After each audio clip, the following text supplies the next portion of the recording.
প্রতিহিংসামূলক সব বদলির আদেশ বাতিল ও এনবিআরের চেয়ারম্যানকে অপসারণ না করা হলে আগামী শনিবার থেকে কমপ্লিট শাটডাউনের ঘোষণা দিয়েছে এনবিআর সংস্কার ঐক্য পরিষদ। সোমবার চলমান কলম বিরতি কর্মসূচি পালন শেষে সংবাদ সম্মেলনে এসব ঘোষণা দেয় সংগঠনটি। এনবিআর বিলুপ্ত না করে স্বতন্ত্র বিভাগের মর্যাদা আর শক্তিশালী করার আশ্বাস দেয় সরকার, কিন্তু সংস্কার আলোচনায় গঠিত কমিটিতে ঐক্য পরিষদের প্রতিনিধি না রেখেই কমিটি গঠন করে রাজস্ব প্রশাসন।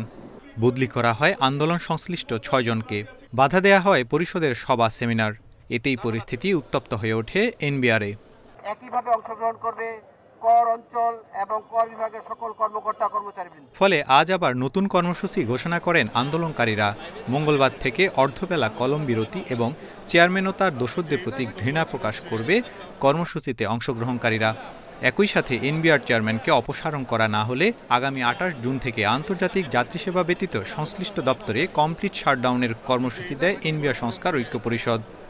এনবিআর এর বর্তমান চেয়ারম্যানকে অপসারণ করা না হলে আগামী ২৮ জুন ২০২৫ খ্রিস্টাব্দ তারিখ থেকে আন্তর্জাতিক যাত্রী সেবা ব্যতীত রপ্তানি সহ সকল কার্যক্রম, কাস্টমস এবং ভ্যাট বিভাগের সকল কার্যক্রম লাগাতার কমপ্লিট শাটডাউন থাকবে। সংস্কার আলোচনায় ঐক্য পরিষদের প্রতিনিধিত্ব না থাকা, নিপীড়নমূলক বদলি ও হয়রানির প্রতিবাদে কাপনের কাপড়ে অংশ নেন কর্মসূচিতে তারা। সেমিনার করতে যাচ্ছি, তখন চেয়ারম্যান মহোদয় বলেন যে না, ওরা কেন সেমিনার করবে, আমি একটা কমিটি গঠন করব, তারাই সেমিনার করবে, এবং ঐক্য পরিষদকে উনি অস্বীকার করেন। তার মানে তিনি কি অর্থ মন্ত্রণালয় বা অর্থ উপদেষ্টা মহোদয়ের যে প্রেস রিলিজ সেটা কি অস্বীকার করছেন?